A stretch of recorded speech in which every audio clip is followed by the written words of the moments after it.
તો દોસ્તો આજે હું તમને રૂબરૂ કરાવીશ એક એવા ઐતિહાસિક કિલ્લાના ઇતિહાસથી કે જે આશરે 550 વર્ષ કરતાં પણ વધુ સમય પહેલાં અહેમદ શાહ બાદશાહના શાસનકાળ ઈસવીસન 1411થી 1443ના સમયગાળા વચ્ચે અહેમદ શાહ બાદશાહ દ્વારા આ કિલ્લાનું નિર્માણ કાર્ય કરાવવામાં આવ્યું હતું અને આ કિલ્લો ગુજરાત રાજ્યના પાટનગર ગાંધીનગર જિલ્લાના સાદરા ગામમાં સાબરમતી નદીના તટ પર બંધાવવામાં આવ્યો હતો અને હાલના સમયમાં વીરાન અને જર્જરિત હાલતમાં જોવા મળતા આ કિલ્લાના દ્રશ્યો આપણને સદીઓ પહેલાં આ કિલ્લાની શું આગવી ભૂમિકા રહી હશે તે જાણવા પર આપણને મજબૂર કરી દે તેમ છે. તો બન્યા રહેજો મારી સાથે, આપણે જાણીશું અહીંયાના ઇતિહાસ વિશે.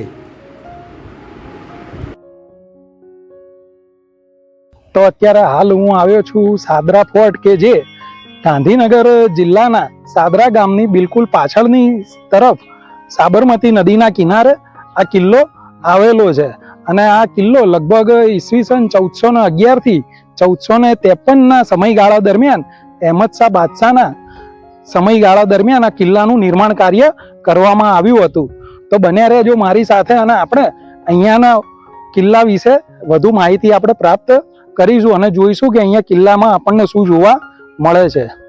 તો આ જે દેખાય છે તે કિલ્લાની બહારનો ભાગ છે. જો તમે અમારી ચેનલના પ્લેટફોર્મ પર પહેલીવાર આવ્યા હોય તો સબસ્ક્રાઇબ જરૂરથી કરી લેજો, જેથી કરી અમારા કોઈ પણ નવા વિડીયોની નોટિફિકેશન આપને સૌપ્રથમ મળી રહે.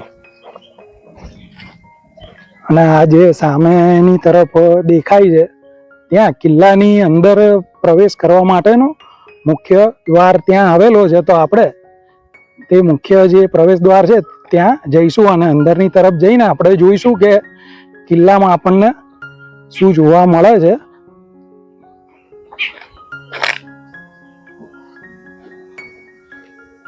તો અહીંયા જે સામે દેખાય છે તે કિલ્લાની અંદર એન્ટ્રી કરવા માટેનો મુખ્ય પ્રવેશ દ્વાર છે.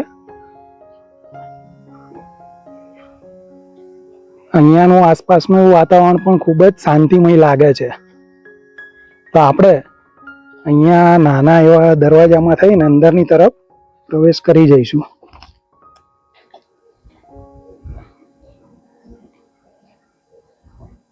મુઘલ શાસનકાળ દરમિયાન આ કિલ્લો બનાવવામાં આવેલો છે.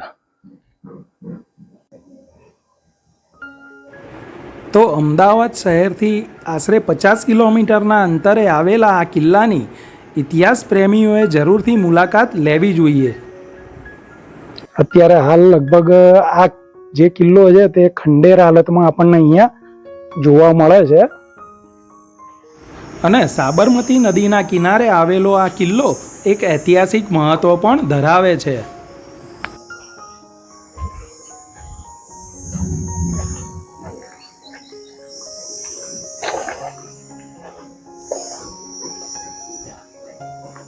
અને આ જે સામે જે આપણે દેખાય છે ત્યાં ઉપર જે સીડીઓ જાય છે ત્યાં આપણે જોઈશું કે આપણાથી જો જવાશે તો ત્યાં ઉપરની તરફ જઈને જોઈશું કે ત્યાંથી અહીંયાનો જે નજારો છે તે કેવો લાગે છે. અને અહીંયા બિલકુલ પાછળ જે સાબરમતી નદી આવેલી છે.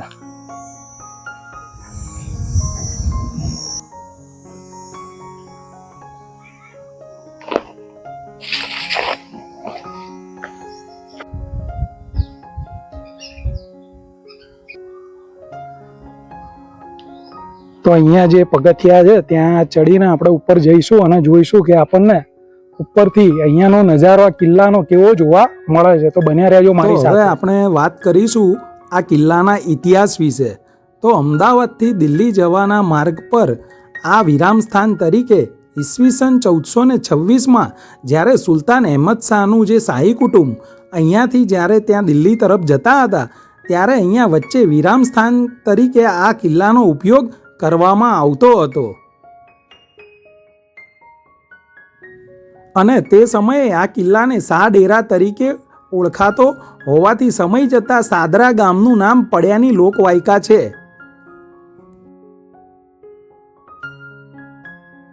અને ત્યારબાદ આ ગામ વાસણા ઠાકોરની હુકુમત તરીકે ઓળખાતું હતું. ત્યારે ઈસવીસન 1820માં અંગ્રેજ સરકારે પોલિટિકલ એજન્ટની સ્થાપના કરવા વાસણા ઠાકોર પાસેથી વાર્ષિક રૂપિયા 250ના ભાડા પટ્ટાથી જગ્યા લઈ સાદરા કેમ્પ વિકસાવવામાં આવ્યું હતું.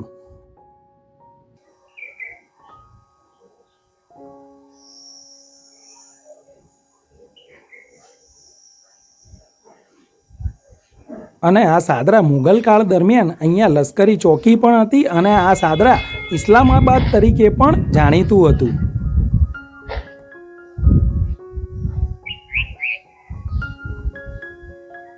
અહીંયાનું જે આસપાસનું વાતાવરણ છે એકદમ શાંતિનું છે અને એકદમ સુંદર મજાનું આસપાસનું વાતાવરણ લાગે છે અને પક્ષીઓનો પણ કલરવ અહીંયા આપણને સાંભળવા મળે છે.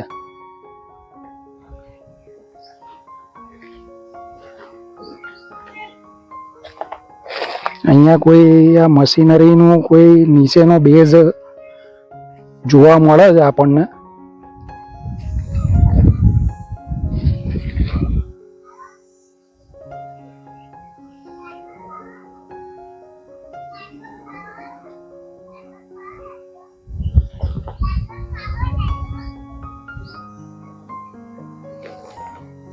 તો અહીંયા જે કંઈક આપણને જૂના જમાનાનું જે અહીંયા કોઈ મશીનનો પાર્ટ્સ અહીંયા પડેલો છે.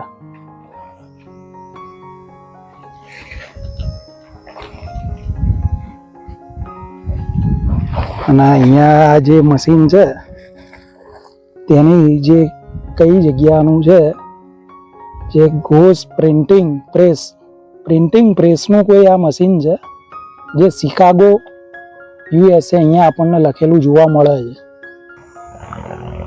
તો અહીંયા એક તે સમયગાળામાં બનાવવામાં આવેલો કૂવો પણ આપણને અહીંયા જોવા મળે છે. તો આ છે કૂવો જે ખૂબ જ ઊંડો જોઈ શકાય છે. વર્તુળાકાર આ કૂવો છે.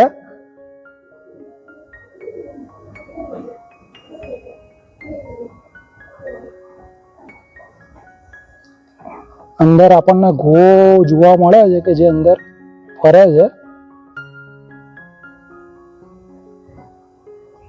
અત્યારે હાલ કૂવામાં પાણી જોવા મળતું નથી, ખાલી છે બિલકુલ.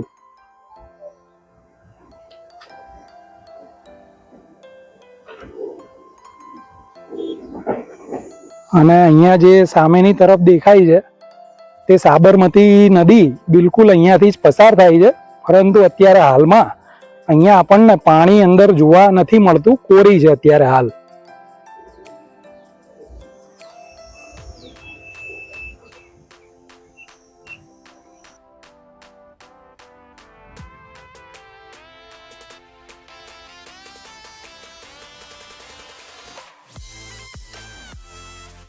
મિત્રો આજના વિડીયોમાં બસ આટલું જ, અને ફરી મળીશું કોઈ બીજા નવા વિડીયો સાથે. જો તમને મારો આ વિડીયો પસંદ આવ્યો હોય તો લાઈક, શેર અને સબસ્ક્રાઈબ જરૂરથી કરજો. ત્યાં સુધી આપ સૌનો ખૂબ ખૂબ આભાર.